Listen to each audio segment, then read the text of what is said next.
तो welcome to a new episode of this summer cut series. और आज 66 episode होगा इस सीरीज़ का।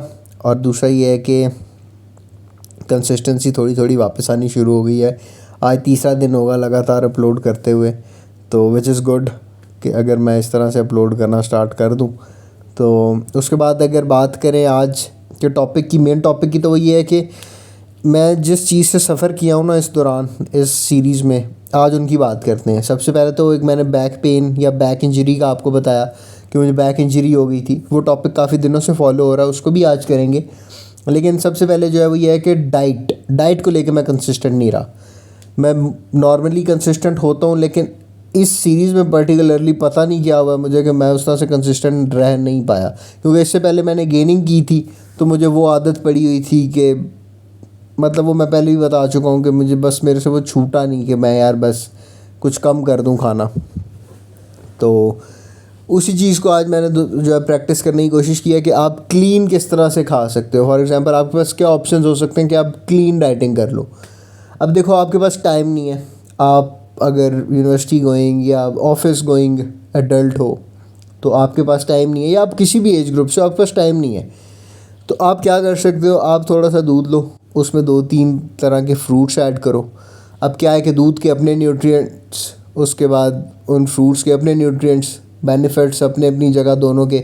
और ये कि एक अच्छा मील, एक हेल्दी मील आप बना सकते हो, और आप इन ऐसी चीज़ों की कैलोरीज भी खुद ही कैलकुलेट कर सकते हो। सो अगर आप इस तरह से अपना उसको मॉनिटर करना शुरू करो तो इट हेल्प्स। तो मैं भी आज से जो है इसको चीज़ को प्रैक्टिस कर रहा हूँ कि एटलीस्ट अब जो है ना फर्दर मैं अपनी कैलोरीज इनटेक और इस सब को कंट्रोल करने की कोशिश करूँगा। और इस सीरीज़ के बाद भी जितनी एपिसोड्स आएंगी, मैं उनमें इंशाल्लाह जो है ना यही देखोगे आप लोग कि मैं थोड़ा सा उसको कंट्रोल कर रहा हूँ। मेरा इरादा यही है। आई होप कि ये चीज़ इसी तरह जाए। तो ये जो शेक मैंने बनाया था, इसमें मैंने 2 से 3 बनानाज ऐड किए थे और एक एप्पल ऐड किया था। 100 नहीं, 250-300 ml के अराउंड जो है वो मिल्क था। तो ये था प्री वर्कआउट मील। तो आज का वर्कआउट भी एक्सप्लेन करूँगा, क्योंकि बैक की इंजरी के साथ जब एक्सप्लेन करना है तो फिर इम्पॉर्टेंट है कि मैं उसको एक्सप्लेन करूँ। तो आज मैंने डिसाइड ये किया था कि मैं सारी कंपाउंड मूवमेंट्स को जो है ना ट्राई करूँगा, जो मैं पहले संडेज़ को करता होता था। दोबारा अब देखता हूँ कि अब बैक पे किस तरह सा लोड आता है जब मैं सारी उनको एंगेज करूँगा। 3-3 सेट्स किए थे मैंने हर उसके एक्सरसाइज के। ये बेंच प्रेस है, तो बेंच प्रेस के 3 सेट्स। बेंच प्रेस में मुझे पहले भी कोई इशू नहीं आ रहा है सच, तो इट वॉज स्मूथ। पुशअप्स के बाद मैंने ये किया था, तो ये बहुत सही किया था। इसमें मेरी बैक पे कोई इशू नहीं आया। और ये है कि मुझे फील भी हो रहा है, मैं कॉन्फिडेंट हो रहा हूँ दोबारा से कि मैं वो जो अपने नंबर्स थे उनको दोबारा से हिट कर सकता हूँ। इस वाली मूवमेंट को लेके मैं थोड़ा सा कंसर्न था, क्योंकि इस पर आपकी स्पाइन और वो सारा कुछ आपको बैलेंस कर रही होती है। तो इसमें मैं थोड़ा सा था, लेकिन ये कि इसमें भी मैंने अपना वही प्रीवियस नंबर हिट किया 40 kgs। कोई ऐसा मसला हुआ नहीं। तो ये लग रहा है कि इट इज़ फीलिंग गुड। सबसे जो स्केरी मूवमेंट, स्क्वाट्स। लेकिन आज स्क्वाट्स जितने अच्छे फील हुए, कोई बैक पे प्रेशर नहीं आया, अच्छी फॉर्म, अच्छी इंगेजमेंट मसल्स की। तीनों सेट्स ऐसे फील हुए थे जैसे अभी मैं 3 से 4 और भी कर सकता था। तो स्क्वाट्स वाज गुड। और उसके बाद अगला जो सेट आएगा वो डेडलिफ्ट का होगा। लेकिन आप स्क्वाट्स की मेरी फॉर्म देखें, इट इज़ गेटिंग बेटर, और मुझे पता लग गया कि मुझे इशू कहाँ पे आ रहा है।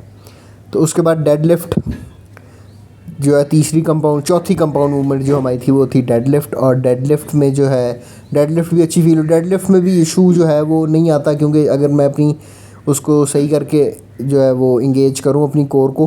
तो इन 2 मूवमेंट्स में मेन इशू आ रहा था, स्क्वाट्स में और डेडलिफ्ट में। लेकिन आज अल्हम्दुलिल्लाह कुछ ऐसा फील नहीं हुआ। तो उसके बाद मैंने जो लास्ट कंपाउंड मूवमेंट ऐड की थी वो थी बेंट ओवर रोइंग्स। ये भी काफ़ी स्केरी मुझे आज फील हुआ है कि अगर आपकी बैक थोड़ी सी भी डिस्टर्ब्ड हो तो ये काफ़ी टफ़ हो सकती है एक्सरसाइज। तो कार्डियो के लिए जो है वो साइकिलिंग की थी। अब इस तरह से ये अपना पूरा डे मैंने आज थोड़ा सा हेक्टिक जान के बनाया था कि मैं एक दफ़ा अपनी बॉडी को पूरी तरह से दोबारा ड्रेन करके देखता हूँ कि मेरी बॉडी किस तरह से रिस्पॉन्ड करती है, एटलीस्ट मेरी बैक किस तरह से रिस्पॉन्ड करती है। अब मैं रात के आई गेस दिन ख़त्म ही होने वाला है इस टाइम पे जो है इसको रिकॉर्ड कर रहा हूँ। तो अभी तक एज सच मुझे कोई सोरनेस नहीं फील हुई। हल्की सी बैक में, वो तो ऑब्वियसली जब आप की बॉडी अंडर स्ट्रेस आती है, किसी भी फिज़िकल स्टिमुलस के स्ट्रेस के अंडर आएगी तो वो थोड़ा सा रिस्पॉन्ड करेगी। बट ये है कि अब मैं सो के सुबह जब उठूँगा बॉडी जब सोऊंगा तो रिकवरी स्टेट में जाएगी, फिर जब उठूँगा तो उसके बाद क्या हालात होते हैं वो कल की वीडियो में बताऊँगा। लेकिन अभी की बात करूँ तो अभी का स्टेटस ओके है, कोई ऐसा इशू नहीं हुआ, it was perfectly all right. और उसके बाद एक और इम्पॉर्टेंट चीज़ थी, हाँ कार्डियो। अब जैसे मैंने नेगेटिव्स की तो बात की है इस सीरीज़ की, अब जैसे जैसे ये सीरीज़ ख़त्म होगी मैं इसके नेगेटिव्स और पॉजिटिव्स की बात रोज़ करूँगा।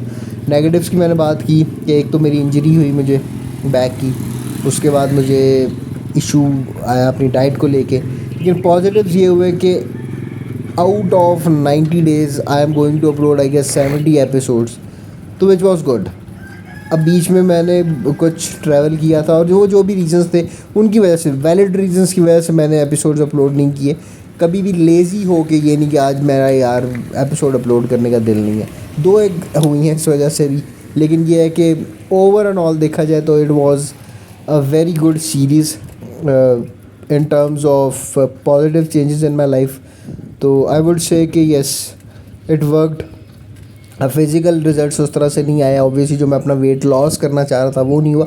अब बॉडी टोन ज़रूर हुई है लेकिन वेट लॉस नहीं हुआ उस तरह से। प्री वर्कआउट मील में जो है वो आज ब्रेड के 2 स्लाइसेस थे और साथ उसमें मिंस्ड मीट था। Thank you very much.